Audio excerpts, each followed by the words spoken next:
문대원의 위클리 매거진.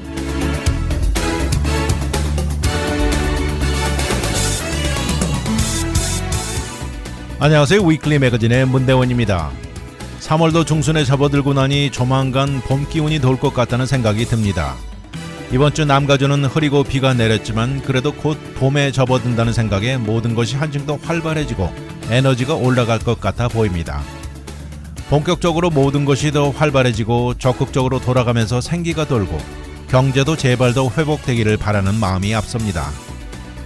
코비드 팬데믹 이후 지속되는 많은 어려움은 수그러들 기미가 보이지 않으면서 심신은 지쳐 있습니다. 그래서 봄 기운처럼 모든 것이 한층 더 잘 될 수 있기만 바라는 마음이 더 큽니다. 애청자 여러분들도 봄 기운으로 기분 좋은 주말 되시기를 기원합니다.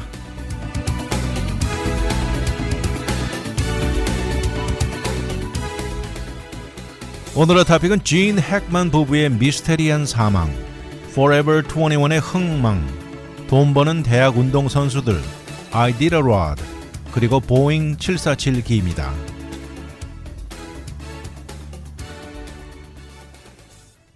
얼마 전 뉴스에서 다 들으셨죠. 유명했던 이 영화배우 진 핵먼 부부의 사망을 두고 놀라기도 했는데요.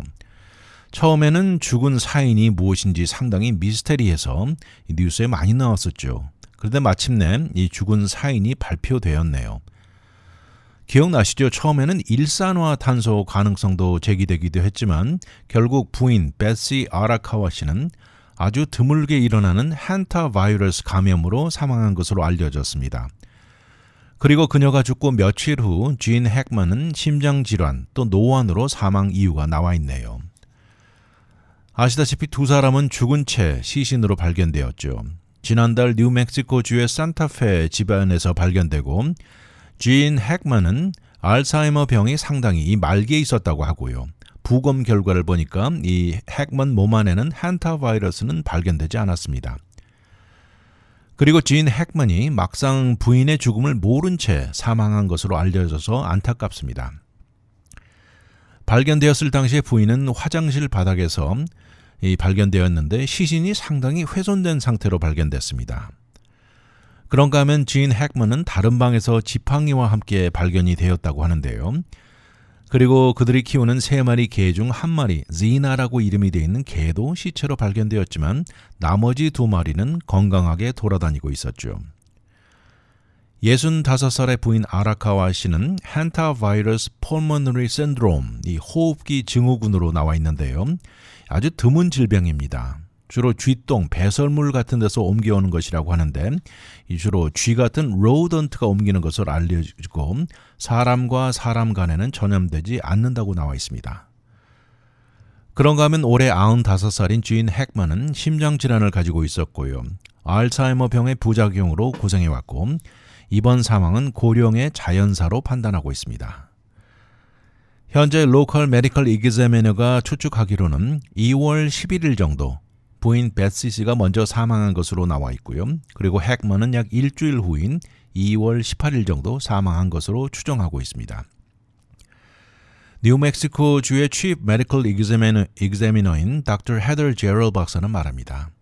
이때 당시 진 핵만의 정신 상태가 상당히 좋지 않았다 이렇게 말을 합니다. 조사팀은 마지막 며칠 동안 핵만이 어떤 상태에서 어떻게 보냈는지 어떤 단서도 잡지 못했고요. 부검 결과를 보면 얼마 동안 먹지 않았는지 뱃속이 텅 비어 있었다고 합니다.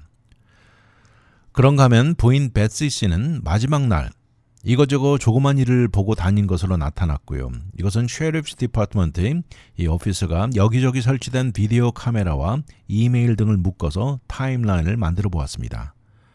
이렇게 타운 안에서 보냈지만 그때 당시 그녀가 증상을 보였는지 여부는 모르는 상태입니다. 한 가지는 이 비디오를 보면 그녀가 마스크를 착용하고 있는 것으로 보였습니다. 그녀는 2월 9일 가축병원에서 이번에 같이 사망한 지나를 픽업했는데요. 사실 이 지나 개는 12살 된 개로 뛰어난 기술을 갖추고 있습니다. 아주 유명한 웨스트민스터 캐널 클럽 도그쇼에도 나간 적이 있다고 하는데 이번에 개의 사망 이후로는 탈수에 굶어 죽은 것으로 나타나고 있습니다. 그리고 이틀 뒤인 2월 11일 아라카와 씨는 오후에 그녀의 마사지 테라피스트와 이메일을 주고받았고요. 3시 반에는 스프라우트 파머스 마켓에 갔고 이어서 4시에 CVS에서 이 비디오에 찍혔습니다. 그녀는 정상적으로 걸어 다니고 쇼핑을 했고요.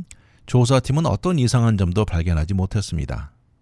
5시에 펫스토어에 이어서 이 게이티드 커뮤니티 안에 사는데 거기 있는 가이드에 의하면 5시 15분에 짐 시큐리티 집에 도착한 것으로 나와 있습니다. 그날 이후 수많은 이메일을 확인하지 않은 채 있었던 걸로 봐서 이것이 알려진 마지막 커뮤니케이션으로 보고 있습니다. 지난 40여 년 한때 최고 인기를 누렸던 할리우드 스타가 이곳에서 조용히 이 커뮤니티 안에 녹아들면서 살아왔습니다. 주인 핵만은 이곳에 살면서 예술과 문학 그리고 글 쓰는 데 파묻혀 살아왔다고 하는데요. 로컬 워크숍에서 미술 클래스를 들어왔고 페인팅을 상당히 잘했다고 합니다. 그렇게 그린 그의 모든 페인팅은 기부해 왔다고 하는데 부인과 산타페 커뮤니티에서 비교적 눈에 잘 안 띄고 조용한 삶을 살아왔고요. 특히 지난 몇 년간 그들의 모습은 더 보이지 않았습니다. 앞에 말씀드린 대로 부인이 사망한 이후로 한타 바이러스 감염인데 이 많은 사람들을 놀라게 만들었는데요. 아주 드문 것이라 더 놀랍습니다. CDC가 발표한 것을 보면 1993년에서 2022년 사이 864케이스가 발견되었다고 나와 있고요. 그런데 작년 이 애리조나 리퍼블릭을 보면 코코니노 카운티에서 2명 사망한 것으로 나와 있습니다. 한타 바이러스 감염은 치명적입니다. 이 앞에 말씀드린 대로 폴모너리 신드롬을 일으키고요. 고열의 근육통, 숨쉬기 힘들어지면서 치명적인 결과를 가져옵니다. 작년 다른 어느 곳보다도 애리조나주에서 두드러지게 발생했는데요. 보통 애리조나주에서 1년에 3케이스 정도 평균 나타나는데 작년 7월까지 7케이스가 나타났고요. 그중에 3명이 사망했습니다. 그리고 올해 초 들어서 뉴멕시코주에 1명이 사망한 기록이 올라 있습니다. 말씀드린 대로 주로 야생 동물로 전염되는데 특히 로던트 동물 중 사슴쥐라고 불리우는 deer mice가 자주 옮긴다고 나와 있습니다. 이것은 특정 지역에만 국한되어 있지 않고 현재 미국 남서부 어디서나 나타난다고 합니다. 인간 사이에는 옮겨지지 않는데요. 주로 동물, 배설물로 옮겨집니다. 이러다 인간에게 감염이 되면 호흡이 곤란해지고 결국 폐 안에 액체가 모이면서 사망까지 일어나는 것이죠. 최근에 왜 이런 케이스가 증가하는지 이유는 정확히 모릅니다. 애리조나의 전 보건국 디렉터였던 캐라 크래시드 씨는 지난 2017년 리포트를 주시하면서 바이러스 전염이 전혀 패턴이 없다고 말을 합니다. 그러면서 애리조나주 북쪽에 주로 일어나는 것 같다 이렇게 말을 합니다. 그러면서 애리조나주의 특히 인디안 커뮤니티의 위험도가 제일 높다고 지적하고 있는데 지난 1993년 나바호 네이션 부족 멤버 여러 명이 고열에 춥고 심한 기침을 겪었고 이때 사망률이 무려 80%를 기록하면서 처음 나타난 것으로 추정되고 있습니다. 이것의 가장 현명한 대비는 야생 로던트와 접촉을 피하고 어디든 이런 동물들이 들어올 수 있는 조그만 구멍을 다 찾아 막을 것을 추천합니다. 또 정기적인 패스트 컨트롤 인스펙션이 좋은 아이디어이고요. 집안에 환기를 자주 해줄 것을 강조하고 있습니다. 특히 직업상 야생 동물에 자주 노출되는 사람이라면 특히 신경을 써야 할 것입니다. 아무튼 이번에 부인 베시 씨는 어떻게 감염되었는지는 모르지만 한타 바이러스로 먼저 사망한 것으로 알려지고 또 이어서 심한 알츠하이머 병과 심장질환을 가지고 있던 주인 핵만은 부인 사망도 모른 채 자연사로 사망한 것으로 알려지고 있습니다. 잠시 후 돌아오겠습니다. 와이드 매거진 문대원의 위클리 매거진.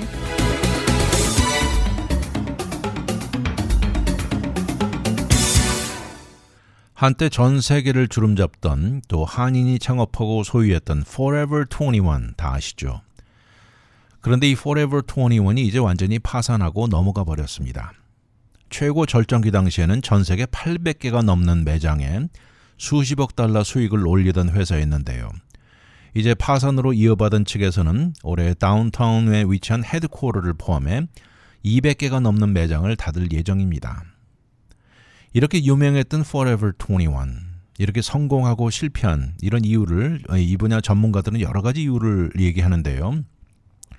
첫 번째가 너무 빠른 팽창과 또 패스트 패션이 변해가는데 적절히 대응하지 못했다는 것. 또 세 번째는 온라인 소매업계들의 엄청난 경쟁에 밀린 이유를 지적하고 있습니다. 역사는 1984년으로 거슬러 올라갑니다. 그때 30살이었던 장동원 씨와 이 장진숙 씨 부인, 이 부부는 LA 남쪽 헌팅턴 파크에 조그만 스토어를 열고 시작합니다. 이때 당시 이름이 패션 21이었습니다. 그때 3년 전 한국에서 이민 온 부부는 당시 티네이저와 어린 성인들에게 엄청난 디스카운트를 가져오는 의류를 팔기 시작했죠. 아주 조그만 900스퀘어풋짜리 좁은 공간에서 첫 해에만 1년에 $70만 수익을 가져왔습니다. 그리고 그 이어서 우리가 아는 Forever 21으로 성장한 것이죠. 말씀드린 대로 최고 절정 시절에는 전 세계 매장이 800개가 넘었다고 했는데요. 이 브랜드는 특히 미국 내 젊고 어린 여성들에게 인기 만점이었습니다. 아주 저렴한 매스 프로덕션의 패스트 패션의 주류를 이룬 것이죠. 그러나 이런 전성기도 무색하게 이제는 마지막 단계에 와 있는 것입니다. 현재 Forever 21을 운영하는, 오퍼레이팅하는 회사 이름이 Catalyst Brands인데요. 이것은 지금 전략적인 다양한 방법을 물색 중이면서 경비 절감과 현재 남아있는 스토어들에게 최적을 추구하는 방향을 찾고 있다. 이렇게만 말을 합니다. 이렇게 정상을 걷다 최저로 추락하게 된 이유는 앞에 말씀드린 대로 너무 성급한 팽창, 또 급속도의 변화에서 뒤떨어진 것, 그리고 더 저렴한 가격의 온라인 소매 경쟁에 밀린 것이 가장 큰 이유입니다.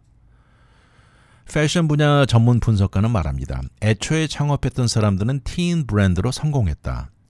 그렇지만 틴 브랜드 하나만으로 이렇게 성공에 오랫동안 유지하기는 힘들다. 이런 지적을 하고 있습니다. 현재 Forever 21은 또 다른 두 번째 파산을 준비 중이라고 하는데 현재 캘리포니아 안에 남아있는 매장이 58개 있는데 산타모니카 플레이스 있는 매장은 이제 거의 비었다고 합니다. 40% 이상 세일하는 물건들을 사람들이 다 챙겨가고 있습니다. 이렇게 41년 전 1984년 소박한 시작 이후 미국과 해외의 빠른 스피드로 팽창해 갔습니다. 최고였던 2015년에는 1년 수익만 $44억 기록했다고 나와 있습니다. 그때 당시 이제 존재가 사라진 백화점 스토어 머빈스 기억나시죠? 그때 당시 머빈스가 이 파산을 가면서 Forever 21은 거의 모든 머빈스 자리에 들어가면서 박차를 가했던 것입니다. 이렇게 거대한 소매 매장 공간이 마구 나오면서 여기에다 들어간 것인데 이제 이것을 뒤돌아보면 이것이 큰 실수였다고 합니다. 이렇게 넓은 모든 공간을 모두 채울 만한 정도 비즈니스까지는 아니었다는 지적이죠. 2010년 최고 절정기 당시 Forever 21의 최고 경쟁은 바로 스웨덴의 패션 리테일러 H&M 그리고 스페니시 리테일 인덱스가 소유한 이 자라였던 것입니다.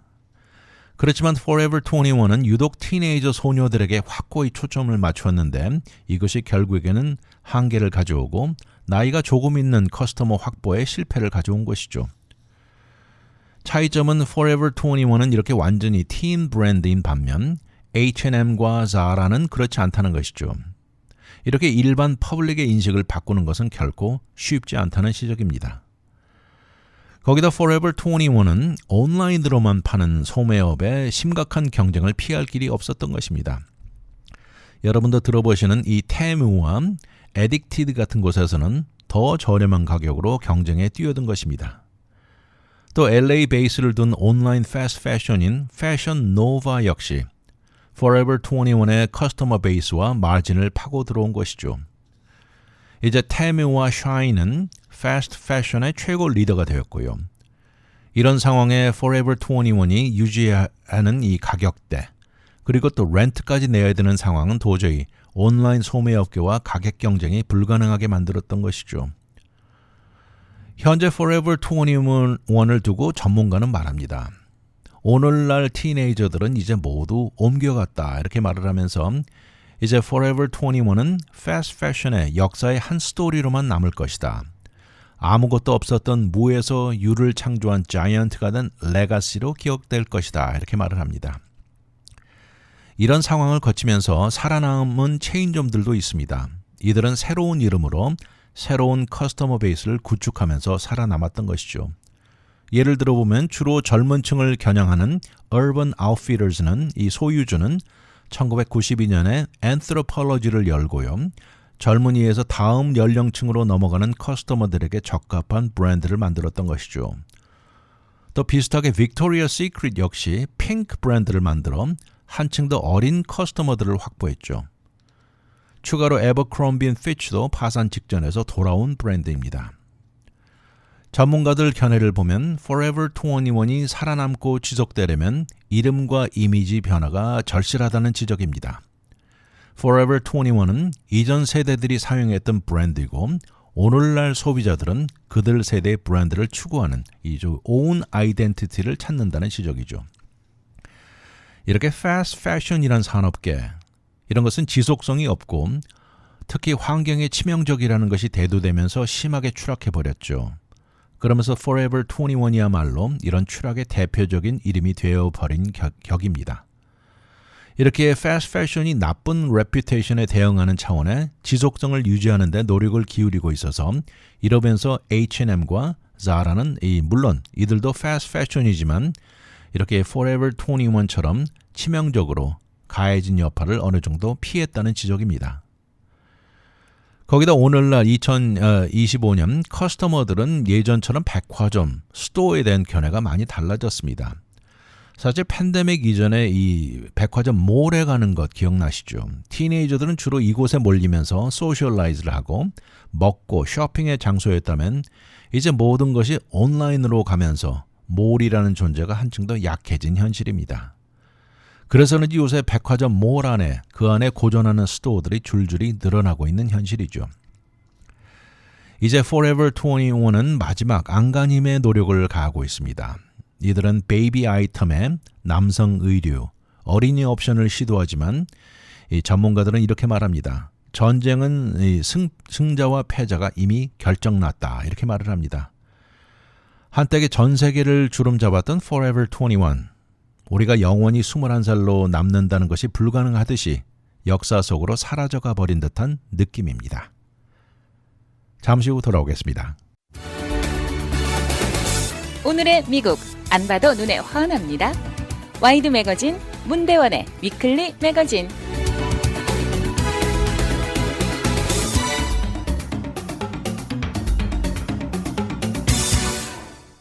요새는 대학 운동 선수들이 아마추어라는 의미가 사라진 현실인데요.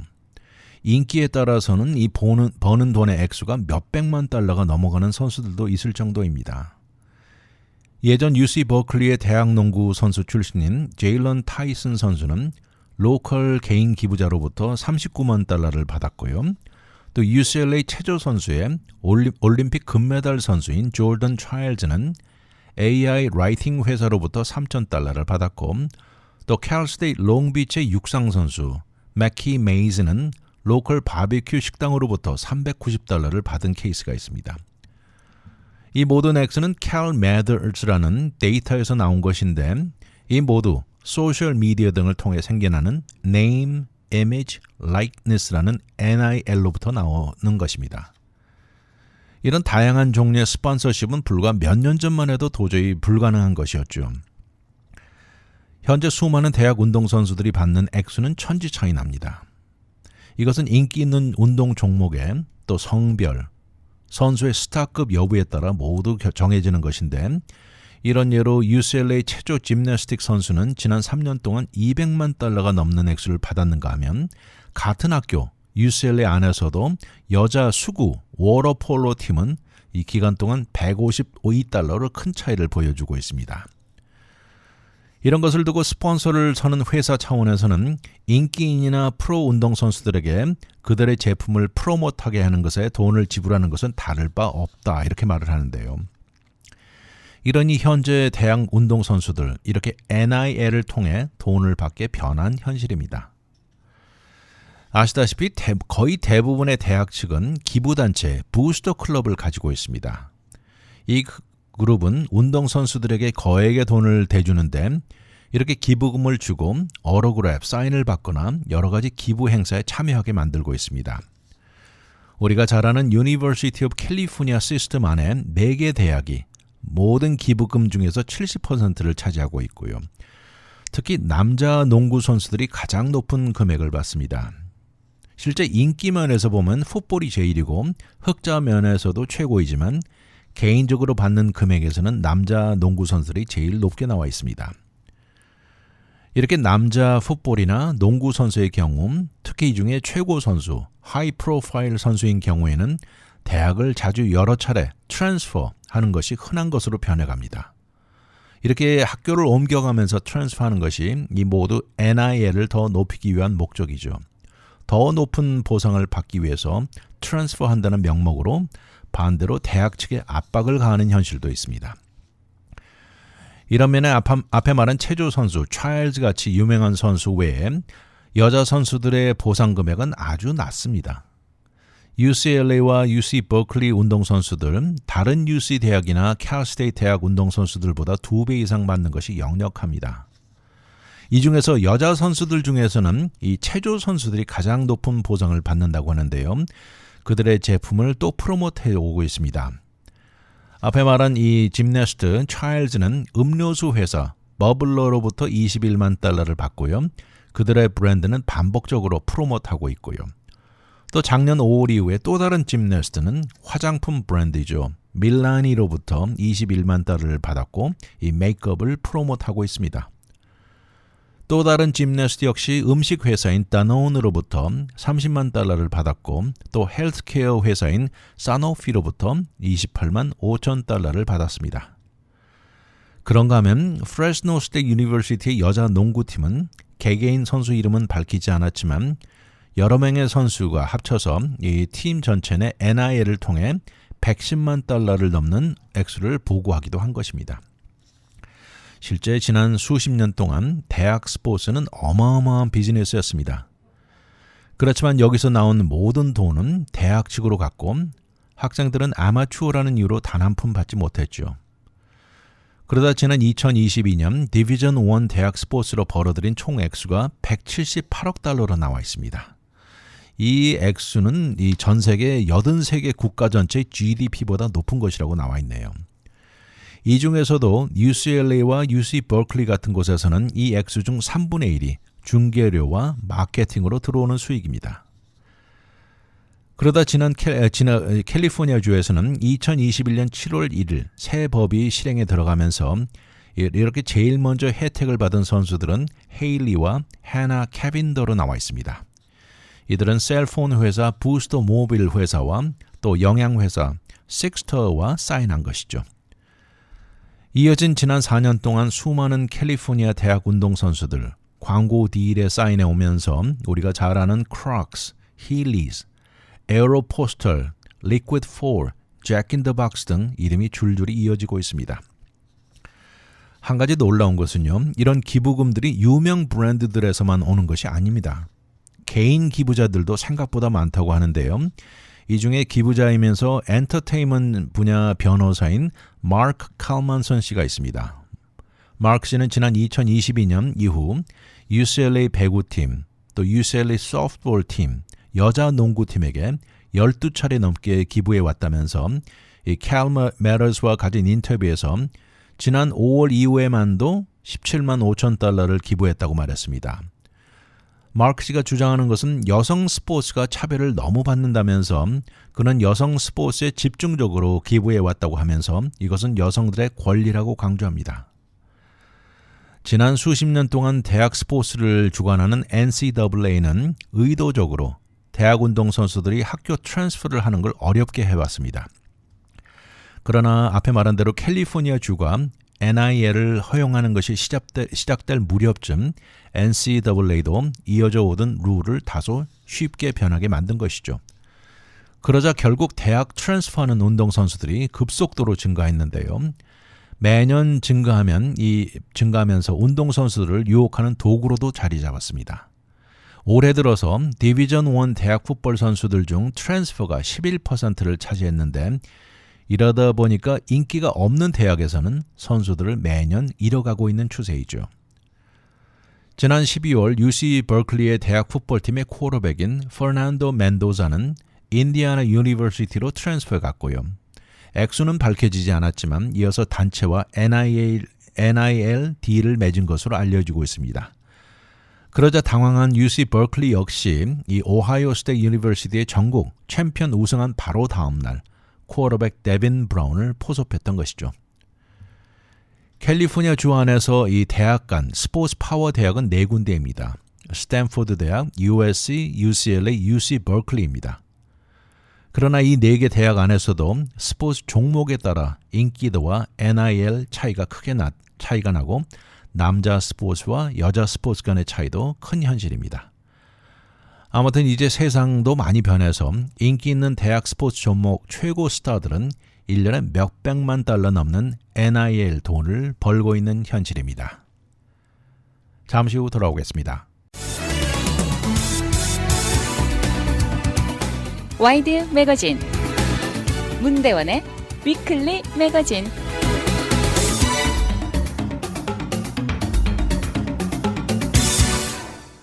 이번 토픽은 아시는 분들은 아실 텐데요. 이 발음이 좀 어렵습니다. Iditarod 이렇게 발음하는데 I-D-I-T-A-R-O-D Iditarod 이렇게 되죠. 이것은 바로 알래스카에서 여러 마리 개와 사람이 썰매를 끌면서 장장 1000마일이 넘는 험악한 과정을 가는 경주이죠. 이 스포츠 하이라이트에 한 번씩 나오곤 하는데요. 이것에 대한 이야기와 문제점들이 새롭고 흥미롭습니다. 이번 이벤트 동안 썰매를 끄는 허스키 종류 개가 죽으면서 문제점들이 대두되고 있는데요. 지난주에 암컷 썰매 개가 사망한 것입니다. 이름도 벤타나라는 이름을 가진 암컷인데 알래스카 서부 도시인 젤레나라는 경주 중간의 체크포인트에서 불과 8마일 떨어진 위치에서 쓰러져 숨을 거둔 것입니다. 이 개를 살리려는 노력도 헛되고 결국 사망해버린 것이죠. 썰매를 끄는 사람은 모셔라 그러는데 이 모셔 데니엘 클라인은 더 이상 경주에서 중단한다고 발표했습니다. 이번 경주의 첫 번째 공식 개 사망이었는데요. 이 경주 53년 역사에 개가 사망한 것은 이번이 37번째입니다. 작년 똑같은 이벤트 중에서도 3마리나 사망하면서 그때 당시 이벤트를 아예 없애자는 움직임이 상당히 들끓었습니다.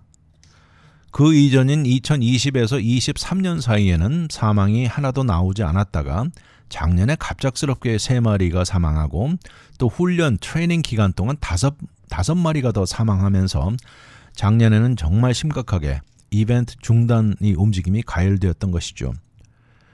이렇게 아이디타로드 썰매 경주는 알래스카의 역사에 깊게 자리 잡은 전통을 가지고 있습니다. 1973년 시작된 이후 최소한 118마리가 사망했다는 기록도 있습니다. 올해의 경주는 1128마일 거리를 썰매 끄는 개들은 이 조종하는 사람 무셔를 포함해 400파운드가 넘는 무게 썰매를 끌면서 하는 경주 코스였습니다. 올해 참가자는 33명의 무셔들로 이것은 2023년과 함께 가장 적은 숫자가 참여한 경주로 기록됐습니다.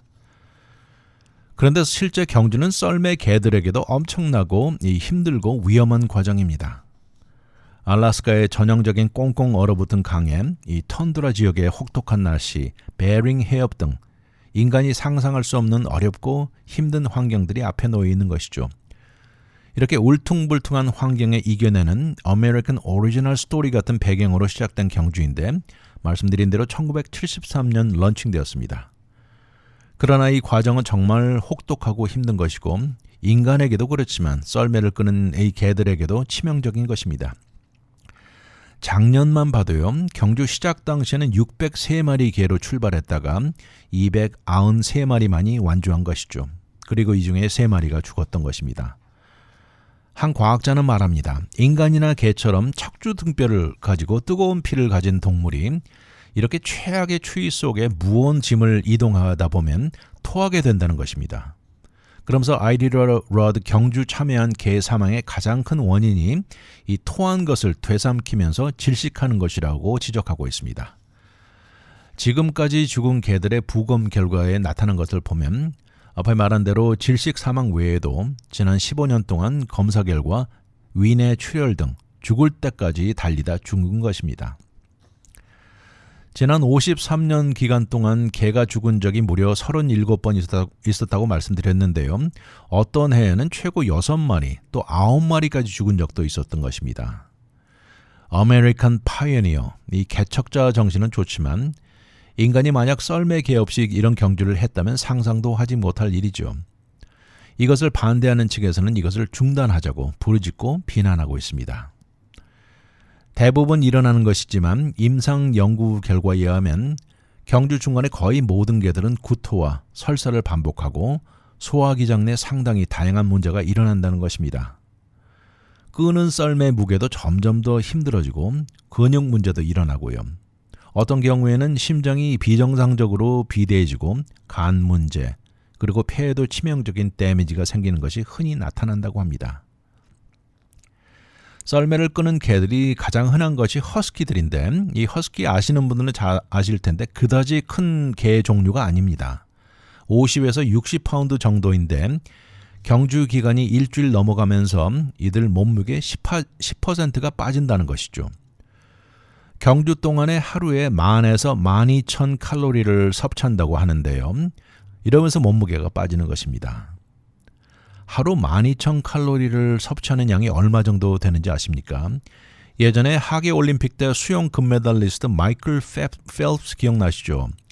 마이클 펠프스가 하루에 섭취하는 양이 이 정도였다고 하는데 그렇지만 펠프스는 따뜻한 풀장에서 하루에 단 5마일만 수영하는 것이라 큰 차이를 보이고 있죠. 이것을 훈련하는 트레이닝도 절대 쉬운 것이 아닙니다. 그러니 훈련 도중 사망하는 개가 있을 정도이죠. 또 이들은 쉴 때는 조그만 박스 안에서 자고 목에 체인이 둘러져 있고 그리고 나가서 움직여봐야 동그라미만 그리는 것이죠. 그리고 훈련은 무조건 뛰기만 하는 것이죠. 그러다 부상을 입으면 모션은 그 자리에서 다른 개로 대체합니다. 작년 우승자는 달러스 시비라는 이 모션이었는데 이 달러스 시비는 6번이나 우승한 사람입니다. 또 스피드 최고 기록을 보유하고 있고 달러스 시비 역시 개들이 부상당하거나 느려지면 단연코 즉시 대체하는 것으로 유명한 모셔입니다.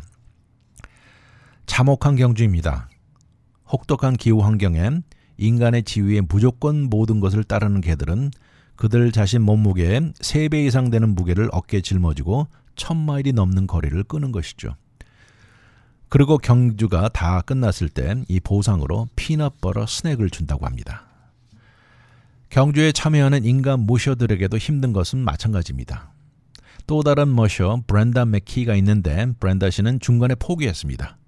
그리고 페이스북에 올린 내용을 보면 그녀의 개 한 마리가 중간에 쓰러지고 이로 인해서 경주를 포기하고 동물병원으로 옮겼다고 하는데 이 개 이름은 젯이라고 하는데 그래도 다행히 정상으로 돌아왔다고 올렸습니다. 작년 우승자 달러스 시비가 완주한 시간은 9일 2시간 16분이었습니다.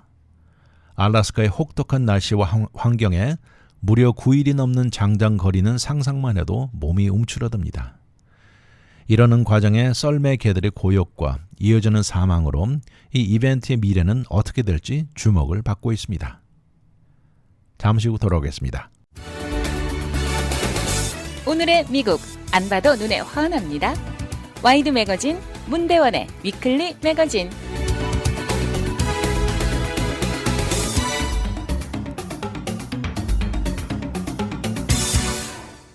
제 생각에는 많은 분들이 미국에 이민 오실 때 이 이민행으로 보잉 747 전보기를 타고 오셨을 거라는 생각인데요. 저도 그 중에 하나입니다. 이렇게 우리 추억에 남아있던 보잉 747기 더 이상 제작되지 않는 건 아시죠? 이렇게 오래된 747기가 이제는 다양한 모습으로 둔갑하는 흥미로운 이야기인데요. 이제는 비행기 예약을 하지 않고서도 그 안에 구경하고 경험할 수 있는 옵션들이 많네요. 지난달 2월에 라스베가스의 엔터테인먼트 장소인 에리어 15에서는 45년 된 은퇴한 보잉 747기 딜리버리가 이루어진 것입니다. 이 비행기 몸체는 칵테일 바와 식당 경험을 할 수 있는 장소로 컨버트 될 것입니다. 한번 상상해 보십시오. 한때 비행기 승객이 앉았던 자리에 네온 불빛이 번쩍거리는 식당이 있고요. 또 댄스 플로어, 조종석이 있던 칵핏, 또 업벌대기의 층계에 올라가 볼 수 있는 것이 가능해집니다. 에리어 15의 윈스턴 피셔 담당자는 말합니다. 우리에게 최고 중요한 투자라고 강조하면서 수백만 달러가 들어갔다고 합니다. 그런데 언제 문을 열지, 입장 요금은 얼마가 들지 말하지는 않았지만 식사를 하고 칵테일을 즐기면서 프라이빗 파티 장소로도 최고가 될 것이라고 강조하고 있습니다. 전보 항공기 중 가장 유명한 일은 보잉 747기죠. 특히 하늘의 여왕이라는 Queen of the Skies라는 별명도 있을 정도였죠. 전 세계 최초 와이드바디 항공기로 기록되어 있습니다. 이것은 1960년대 그때 당시 붐을 이루던 항공여행의 수요의 급증에 맞춰 만들어진 것입니다. 비행기 관심도가 많은 사람들이거나 역사가들은 이런 보잉 747기야말로 항공산업의 급성장에 가장 큰 기여를 한 항공기라고 입을 모으고 있습니다. 이렇게 만들어진 대형 항공기가 항공사들도 이렇게 한꺼번에 많은 사람을 태울 수 있는 대형 전복의 장점을 크게 이용했죠. 이러면서 이들도 티켓 가격도 크게 낮추게 되었고 동시에 럭셔리해선 라운지도 선보이면서 커스터머들의 인기를 누렸죠. 그렇지만 세월이 흐르고 점점 더 효율성이 높은 비행기가 선호되면서 이렇게 엔진이 4개 달린 전보기보다는 트윈 엔진 비행기가 더 주류로 자리 잡으면서 이제 2025년 상업적으로 나르는 747기는 단 4대에 불과합니다. 그러다 보니까 그동안 하늘을 주름잡던 747기의 대부분은 본야드로 향하거나 그러면서 완전히 분리되고 조각조각 팔려나가는 추세이죠.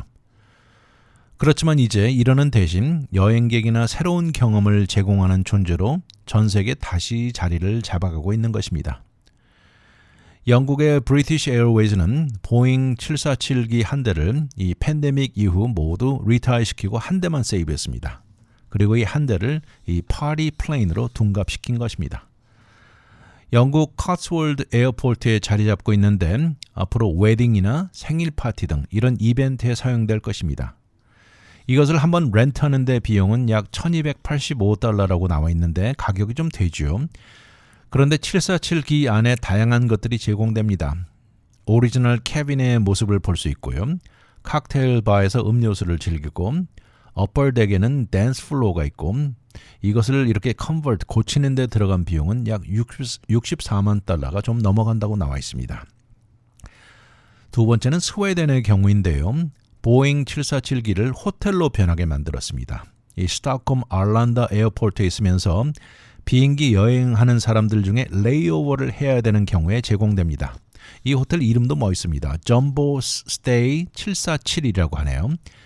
터미널에서 버스를 타고 몇 분 안에 도착할 수 있고 33개의 베드룸을 갖추고 있고 비행기 맨 앞 코 부분에는 이 라운지가 있고 키친이 있습니다. 바로 이 비행기는 1976년 싱가포르 에어라인 이 항공사로 첫 비행을 했던 것인데 이어서 패남, 캐থ이 퍼시픽 에어웨이즈, 또 가루다 인도네시아, 스웨덴 캐리어인 이 트랜스젯을 거친 역사를 가지고 있습니다. 하룻밤 묵는 데 들어가는 비용은 가장 저렴한 호스텔 스타일 경우에는 44달러로 가장 저렴하고요. 비싼 것은 185달러까지 있습니다. 호스텔 경우에는 남녀가 나누어져 있고 가장 비싼 스윗 경우가 하나 있는데 이것은 위치가 바로 칵핏에 위치해 있습니다. 또 중동의 바레인의 경우 아랍에미리트에 베이스를 둔 팔콘 에어크래프트 리사이클링 회사에서는 지난 2019년 바다 한가운데 가라앉은 747기를 이용해서 다이빙 애호가들을 끌어당기고 있습니다. 이 회사 웹사이트를 보면요. 이 날개 쪽을 모디파이했고 특별한 환경적 차원의 위험한 물질들도 모두 제거했고 요구 조건을 모두 충족시켰다. 이렇게 하면서 보도된 바에 의하면 이 유나이티드 아랍에미리트로부터 10만 달러에 구입되었다는 것입니다. 현재 전 세계 수백 명의 다이버들이 다녀갔다면서 이제는 747기가 인공산호 코럴 리프를 만들고 있다고 합니다. 팬데믹 가운데는 닫았지만 다시 문을 열고 다이버들을 기다리고 있습니다. 다이버 한 사람당 93달러가 요금이 부과된다고 나와 있네요. 마지막은 아틀란타입니다. 아틀란타는 델타 항공사 소속인데 이 항공기는 1988년 노스웨스트 항공사 소속으로 비행을 했다가 2008년 델타 항공사가 이거 노스웨스트를 합병하면서 델타 소유로 변했습니다. 2015년 델타 항공사는 이 항공기 747기를 은퇴시켰고 이것을 747 Experience라는 이름으로 2017년 전시 목적으로 변하게 만든 것입니다. 아틀란타의 하츠필드 잭슨 인터내셔널 에어포트에 델타 플라이트 뮤지엄, 이 박물관의 일부가 된 것인데 입장료는 성인이 $15입니다. 델타 항공사는 이 항공기에 상당량의 교육용 자료를 갖추었고요. 이 비행기를 모디파이했고 이 747 역사와 이것이 항공산업계 역할 등의 내용을 가득 차게 만든 것입니다.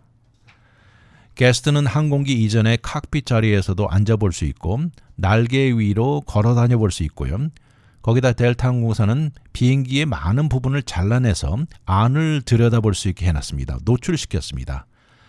그러면서 실제 비행기 몸체 안의 모습이 어떤지를 보여주는데요. 이 에어 컨디셔닝, 엄청난 연료 탱크, 또 수백 마일 길이도 넘는 전기줄, 와이어들의 모습도 눈에 들어옵니다.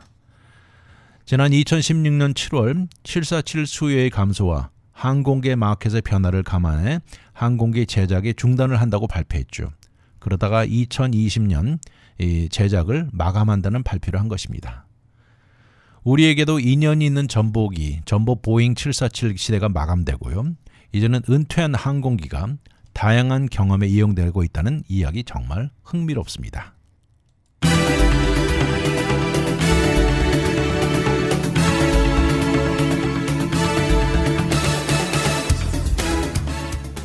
미국 이민 올 때 타고 왔던 비행기라 더 이름이 익숙한 보잉 747 전보기는 제작은 이미 중단되었고 현재도 운항 중인 숫자는 불과 몇 대 남지 않았습니다. 이제 대부분의 전보기는 자동차 폐차되듯이 리타일 된다고 하는데 그중에 몇몇 경우에는 다양한 용도로 존재하고 있다는 것이 흥미롭습니다. 어떤 곳은 호텔로 변하기도 했고 식당이나 바를 갖추면서 파티 장소로 둔갑한 것입니다. 예전 승객이 앉아서 비행하던 자리가 이렇게 다양한 목적과 용도로 변모한 것입니다. 이런 것은 단 미국에서뿐만 아니라 다른 국가에서도 볼 수 있는 현실이어서 더 재미있습니다. 많은 이민자들이 타고 이민길에 오른 추억의 비행기가 이제는 역사 속으로 사라져 갑니다. 위클리 매거진은 인터넷을 통해 다시 들을 수 있습니다. radiokorea.com에 들어와 다시 듣기를 누르시고 편안한 시간에 들으십시오. 또한 위클리 매거진을 유튜브에 들어와 RKTV 1540을 통해서도 들을 수 있습니다. 지금까지 위클리 매거진 진행의 문대원이었습니다. 감사합니다.